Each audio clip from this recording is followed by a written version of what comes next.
सत्य वचन की राह पर चले हम सदा, यीशु का साथ हो रहे हमारी हर दुआ।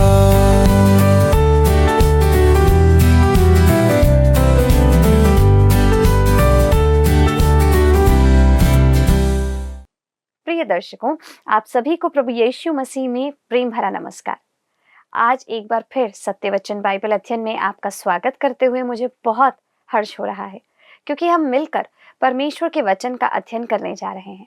जैसा कि आप जानते हैं, आज से हम एक नई पुस्तक का अध्ययन आरंभ करेंगे। उसका नाम है हबक्कुक की पुस्तक, जो पुराने नियम के 35वीं पुस्तक है। यह पुस्तक मानव जाति के साथ परमेश्वर के व्यवहार का एक अलग पहलू प्रकट करती है।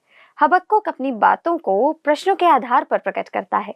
वह अपने ही लोगों के अपराधों के लिए परमेश्वर की उदासीनता की उलझन में था और परमेश्वर से प्रश्न पूछता है, तो कुछ करता क्यों नहीं है।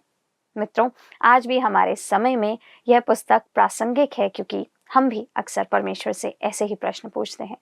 तो चलिए हम परमेश्वर के अनुग्रह में हबक्कुक का अध्ययन आरंभ करते हैं। प्रिय मित्रों, नमस्कार। एक बार पुनः आप सभी का बड़े ही आदर के साथ मैं सत्यवचन बाइबल अध्ययन में स्वागत करता हूं।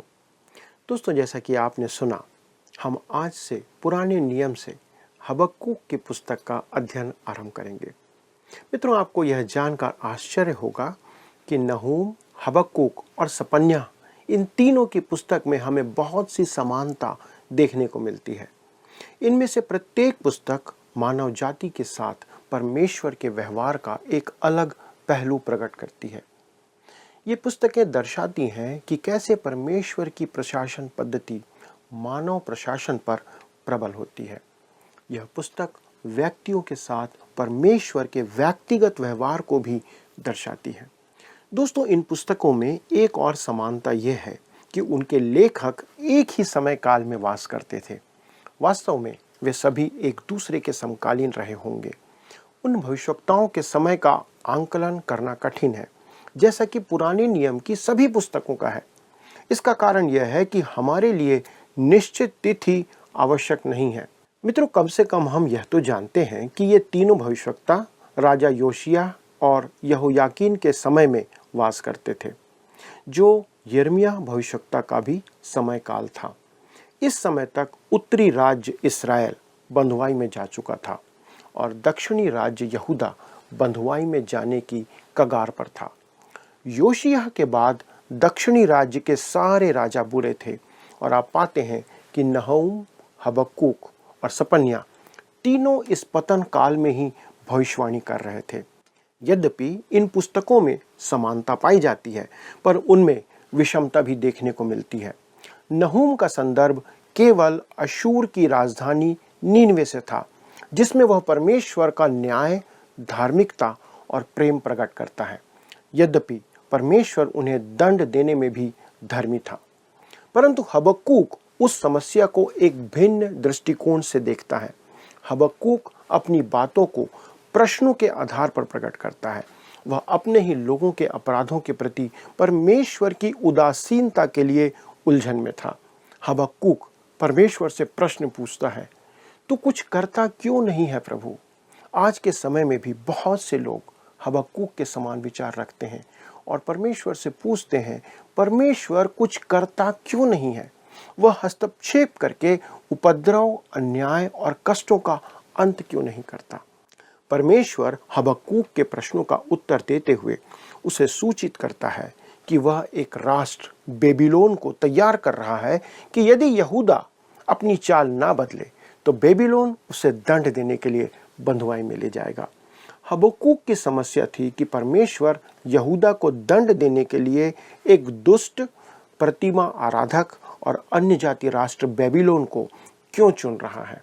अतः परमेश्वर हबक्कुक को प्रकट करता है कि उसका उद्देश्य अभी बेबीलोन के साथ समाप्त नहीं हुआ है। वह आगे चलकर उसे भी समय आने पर दंड देगा, जो परमेश्वर का एक तरीका है। मित्रों, यह पुस्तक नए नियम के संबंध में भी बहुत महत्वपूर्ण है। सामान्यतः नए नियम की 3 पुस्तकें रोमियो, गलातियों और इब्रानियों धर्म सिद्धांत की पुस्तकें मानी जाती है, लेकिन इनके बारे में हमें हबक्कूक से ही जानकारी मिलती है। वास्तव में हबक्कूक के दूसरे अध्याय का 4था पद उनके संदेशों का आधार है। जैसा लिखा है, धर्मी अपने विश्वास के द्वारा जीवित रहेगा। इस कारण हम यह कह सकते हैं कि यह छोटी पुस्तक धर्मशास्त्र के क्षितिज पर महत्वपूर्ण स्थान रखती है। इससे छोटे होने पर आप धोखा ना खाएं। महत्व इसमें नहीं कि आप कितना बोलते हैं, पर इसमें है कि आप क्या बोलते हैं। दोस्तों, हबक्कूक का अर्थ है गले लगाना। डॉक्टर चार्ल्स फिनबर्ग हबक्कूक, सपन्या और हग्गै पर लिखी अपनी पुस्तक में डॉक्टर मार्टिन लूथर द्वारा इस नाम पर की गई परिभाषा को प्रस्तुत करते हुए कहते हैं, हबक्कूक का तात्पर्य एक गले लगाने वाले या दूसरों को गले लगाने वाले से है, जो उन्हें अपनी बाहों में ले ले। वह अपने लोगों का आलिंगन करता है, उन्हें अपनी बाहों में ले लेता है, जैसे कि उन्हें सांत्वना देता और उन्हें ऊपर उठाता है, जैसे कि कोई एक रोते हुए बच्चे को आप गले लगाकर चुप कराते हैं कि यदि परमेश्वर चाहे तो सब कुछ ठीक हो जाएगा। मित्रों, हबक्कूक ना तो अपने बारे में और ना ही अपने युग के बारे में चर्चा करता है। हम उसे पुराने नियम का शंका करने वाला या शक करने वाला थोमा भी कह सकते हैं, क्योंकि उसके मस्तिष्क में एक प्रश्न सदैव घूम रहा था। उसकी पुस्तक वास्तव में एक अनोखी पुस्तक है। हकीकत में यह भविष्यवाणी के मापदंड में पूरी नहीं उतरती है।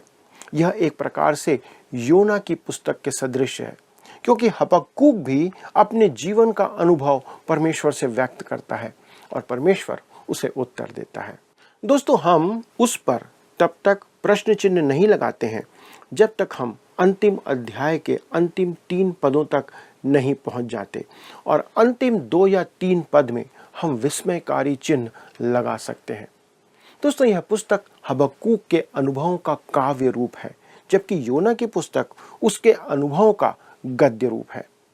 हबक्कूक एक रोचक व्यक्ति है जिसने साहित्यिक उत्कृष्टता के साथ एक अद्भुत पुस्तक लिखी है।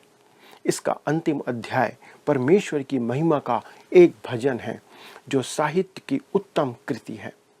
मित्रों, इस पुस्तक का अंतिम वाक्य प्रधान बजाने वाले के लिए मेरे तार वाले बाजों के साथ यह प्रकट करता है कि यह एक भजन है। यह छोटी टीप गायन मंडली के निर्देशक को प्रेषित की गई है। इसका अंतिम अध्याय परमेश्वर के सौंदर्य का भजन है।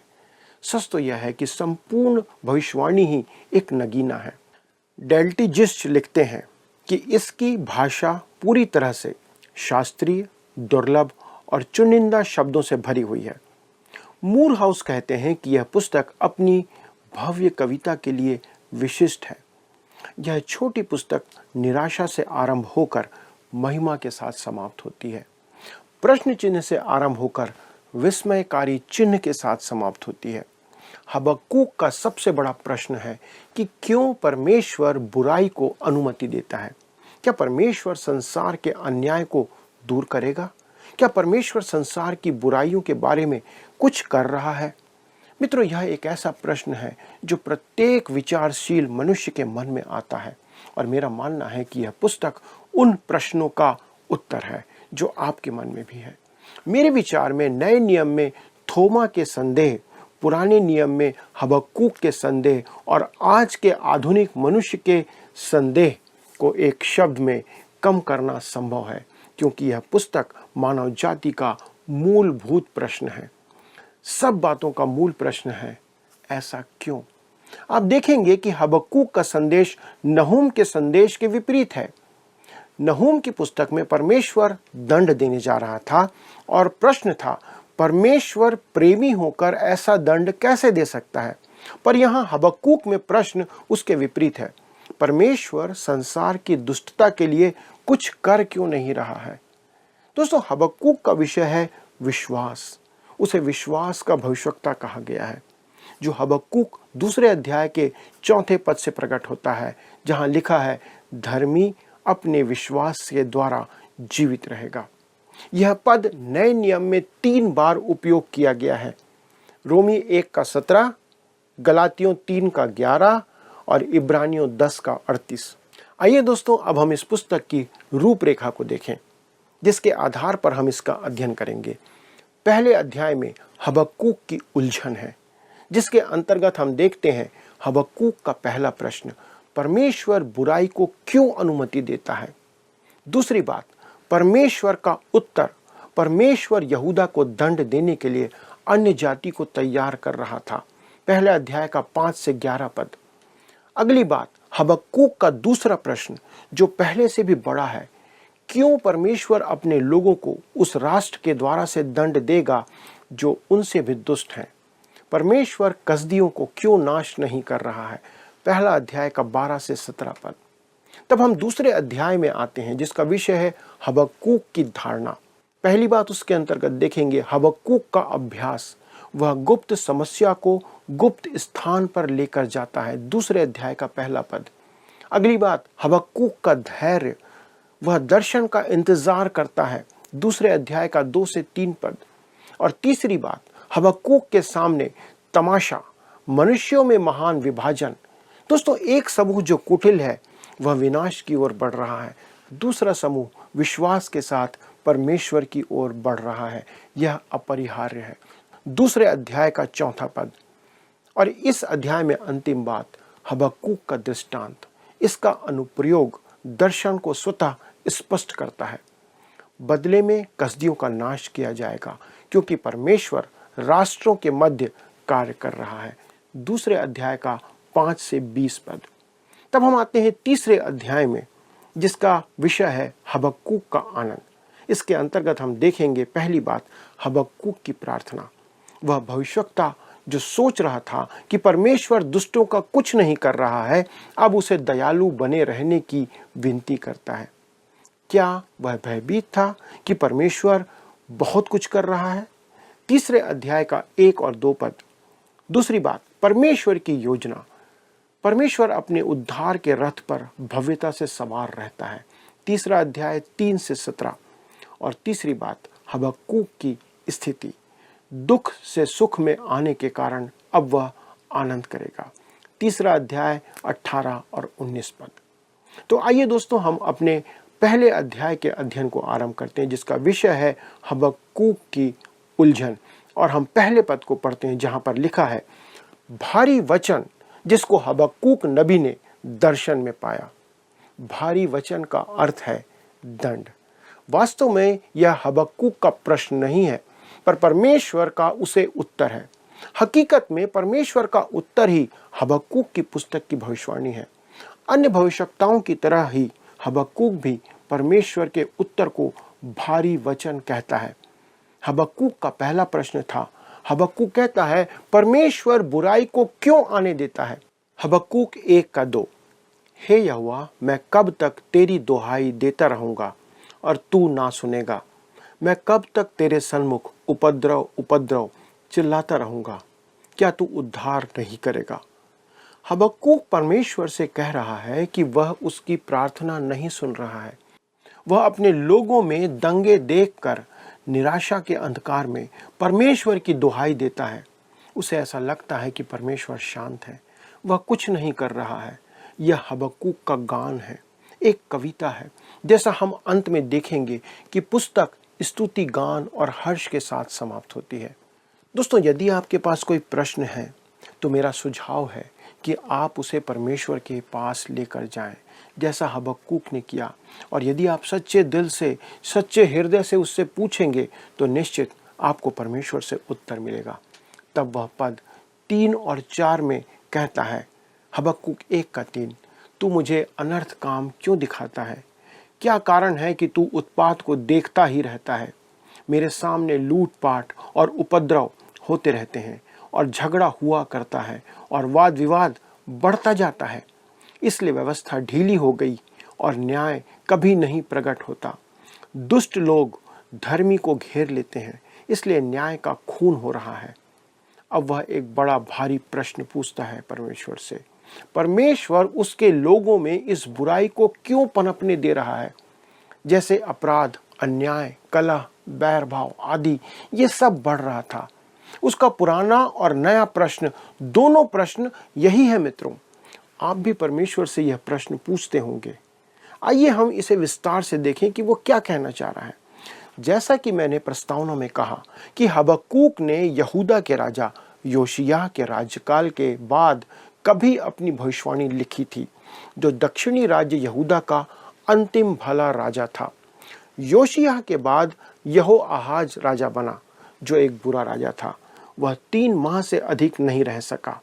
तब यहोयाकीम ने 11 वर्ष राज्य किया और वह भी एक अच्छा राजा नहीं था। उसका समय राज्य के पतन, अवनति और विघटन का समय था। उसके राज्यकाल में प्रजा मूसा की व्यवस्था का उल्लंघन करके परमेश्वर से दूर होती जा रही थी। अतः यह एक स्वाभाविक प्रश्न था जो वह पूछता है, परमेश्वर ऐसी बुराई क्यों आने दे रहा है? दोस्तों, सेमिनरियों में अभक्त बाइबल शिक्षक विद्यार्थियों को बहकाने के लिए अक्सर यह एक प्रश्न पूछते हैं और कहते हैं, प्रेमी और दयालु परमेश्वर संसार में कष्ट क्यों देता है या क्यों होने दे रहा है? क्या तुम विश्वास करते हो कि एक प्रेमी, दयालु और नम्र हृदय वाला परमेश्वर संसार में दुख आने देगा? आपको याद होगा कि शैतान ने इसी प्रकार हवा को भी बहकाया था, जैसा उत्पत्ति 3 अध्याय से प्रकट है। उसने उससे कुछ ऐसा कहा था, क्या तुम मुझसे यह कहना चाहती हो कि परमेश्वर नहीं चाहता कि तुम उस वृक्ष के फल को खाओ? क्यों? उस वृक्ष का फल बगीचे के किसी भी अन्य वृक्ष के फलों से स्वादिष्ट है, और अगर तुम उसे खाओगे तो तुम्हारी आंखें खुल जाएगी और तुम परमेश्वर के समान बन जाओगे। वो उससे कहता है कि मैं विश्वास ही नहीं कर सकता कि एक भला परमेश्वर तुम्हें उस वृक्ष के फल को खाने से कैसे रोक सकता है। वह परमेश्वर की भलाई पर उसके विश्वास को नष्ट कर रहा था। मित्रों, यही वह स्थान है जहां से आपका बैरी आपके जीवन में बैर उत्पन्न करना आरंभ करता है। हबक्कूक का प्रश्न उस युग की स्थानीय परिस्थिति से संबंधित उचित प्रश्न था। वे पाप कर रहे थे और परमेश्वर कुछ नहीं कर रहा था। अतः उनके मन में प्रश्न उठा, परमेश्वर बुराई का दंड क्यों नहीं दे रहा है? परमेश्वर दुष्टों को पनपने क्यों दे रहा है? मुझे विश्वास है कि आज भी बहुत से परमेश्वर के भक्त यही प्रश्न पूछते हैं। परमेश्वर दुष्टों को दंड क्यों नहीं देता? धनवान और अधिक धनवान होते जा रहे हैं। आम मनुष्य ही कर्ज के बोझ से क्यों दबा जा रहा है? परमेश्वर कुछ करता क्यों नहीं? क्या यही प्रश्न आपका भी है मित्रों? यही बात भजनकार भजन संहिता 73 उसके 2 और 3 पद में पूछता है। मेरे डग तो उखड़ना चाहते थे, मेरे डग फिसलने ही पर थे, क्योंकि जब मैं दुष्टों का कुशल देखता था तब उन घमंडियों के विषय डाह करता था। उसने अपने आसपास देखा कि दुष्ट ही फल फूल रहे हैं। इससे उसका विश्वास डगमगाने लगा। परमेश्वर उनके विषय कुछ करता क्यों नहीं है? दूसरी तरफ यहूदा के लोग सोच रहे थे कि वे परमेश्वर के प्रिय लोग हैं, इस कारण वह उन्हें दंड नहीं देगा। शायद पहली बार जब उन्होंने बुराई किया तब वे आशंकित थे कि उन्हें लगा कि कहीं परमेश्वर उन्हें दंड ना दे, पर जब परमेश्वर ने कुछ नहीं किया तो उन्होंने मान लिया कि परमेश्वर ने इस पर ध्यान नहीं दिया है या उसे इसकी परवाह नहीं है। सभोपदेशक 8वां अध्याय 11 पद में वचन कहता है, बुरे काम के दंड की आज्ञा फुर्ती से नहीं दी जाती, इस कारण मनुष्यों का मन बुरा काम करने की इच्छा से भरा रहता है। मानव स्वभाव बदलता नहीं है दोस्तों। वे पाप जो पहले छुप के किए जाते थे आज खुलेआम किए जाते हैं। पर क्या यह कार्य इस बात की सच्चाई को बदल सकता है कि पाप परमेश्वर की दृष्टि में बुरा नहीं है और वह प्रत्येक पाप का दंड देगा? नहीं, परमेश्वर ने अपने मानक और प्रक्रिया में कोई बदलाव नहीं किया है। पर क्या यह कार्य इस बात की सच्चाई को बदल सकता है कि पाप परमेश्वर की दृष्टि में बुरा है और वह प्रत्येक पाप का दंड एक दिन देगा? नहीं, परमेश्वर ने अपने मानक और प्रक्रिया में कोई बदलाव नहीं किया है। यद्यपि बुराई का दंड देने में परमेश्वर जल्दबाजी नहीं करता है, उसका न्याय और दंड निश्चित है। मित्रों, आज के समय में बहुत कम है जो परमेश्वर के न्याय और दंड पर विश्वास रखते हैं। हबक्कूक सोच रहा था कि परमेश्वर कुछ कर क्यों नहीं रहा है। क्या आज परमेश्वर कुछ कर रहा है? एक समय इंग्लैंड के कुछ धर्मशास्त्र के ज्ञाताओं ने यहाँ तक कह दिया कि परमेश्वर मर चुका है। वास्तव में वे कहना चाहते थे कि परमेश्वर है ही नहीं, क्योंकि वे परमेश्वर को इन बुराइयों में हस्तक्षेप करते देख नहीं पा रहे थे। इसका अर्थ यह नहीं है कि परमेश्वर नहीं है। मित्रों, हबक्कूक भी नम्र हृदय वाला मनुष्य था और वह दुष्टों को दंडित हुए बिना देखकर विचलित हो रहा था। निर्दोष लोगों को शोषित और नष्ट होता देख वह परमेश्वर से पूछता है, हे यहोवा, तू उनका कुछ करता क्यों नहीं। दोस्तों, परमेश्वर के पास उसके लिए उत्तर था, और यदि आप भी आज यही प्रश्न पूछ रहे हैं तो आपके लिए भी परमेश्वर के पास उत्तर है। आइए हम परमेश्वर के पास जाएं, क्योंकि वह धर्मी और न्यायी है जो पाप को कभी बर्दाश्त नहीं करेगा। आइए मित्रों, हम इस अध्ययन के लिए परमेश्वर को धन्यवाद दें और प्रार्थना करें। स्वर्गीय पिता परमेश्वर, हम धन्यवाद देते हुए प्रभु यीशु क्रिस्त के नाम से आपके सन्मुख आते हैं। पिता परमेश्वर, इस पुस्तक के आरंभ में एक प्रश्न है जो कि न केवल हबक्कूक का परंतु सदियों से अनेक मनुष्यों के मन में ये प्रश्न है। आज बहुत से विश्वासियों के मन में ये प्रश्न है कि क्यों बुराई बढ़ती जा रही है, क्यों आप कुछ करते क्यों नहीं। हमारे कितने दर्शक ऐसे हैं जो अपनी परिस्थितियों के कारण, उनके जीवन में जो घटनाएं चल रही हैं उसके कारण प्रभु वे टूट चुके हैं, उनका मन निराशा से भरा हुआ है, उन समस्याओं के कारण वे विचलित हैं और प्रभु वे अपनी निराशा में आज आपको पुकार रहे हैं। प्रभु ऐसा क्यों? हमारी विनती है प्रभु, आप उन्हें सांत्वना दें। जैसे आपने हबक्कूक को उत्तर दिया, उसको आपने संतुष्ट किया कि आप शांत नहीं हैं, आप कुछ कर रहे हैं, लेकिन आप समय पर काम करने वाले परमेश्वर हैं। प्रभु दया करें। हमारे इन सभी प्रिय दर्शकों के लिए विनती है प्रभु, आज उनके मनों को आप शांति दें, उनके प्रश्नों को विराम देकर उन्हें उत्तर दें, उनके लिए आप मार्ग निकालें। उन परिस्थितियों से प्रभु जी आप उन्हें बाहर निकालें जहां पर वे फंसे हुए हैं और पूछ रहे हैं आपसे एक प्रश्न, परमेश्वर पिता ऐसा क्यों? हम पर दया करें। प्रभु धन्यवाद देते हैं आपकी उपस्थिति के लिए, इस सुंदर वचन के लिए, और विनती करते प्रभु कि ये वचन हमारे जीवन की अगुवाई करे। हम सब बड़े ही आदर के साथ आपको धन्यवाद देते हुए इस विनती को प्रभु यीशु क्रिस्त के नाम से मांगते हैं, आमीन। प्रिय मित्रों, क्या आपके पास कोई ऐसा प्रश्न है जिसमें हम आपकी अगुवाई कर सकें? यदि है तो कृपया हमारे साथ संपर्क करें। परमेश्वर आप सबों के साथ बने रहे और अपनी आशीष निरंतर आप पर, आपके परिवार पर बनाए रखे। प्रभु आपको आशीष दे।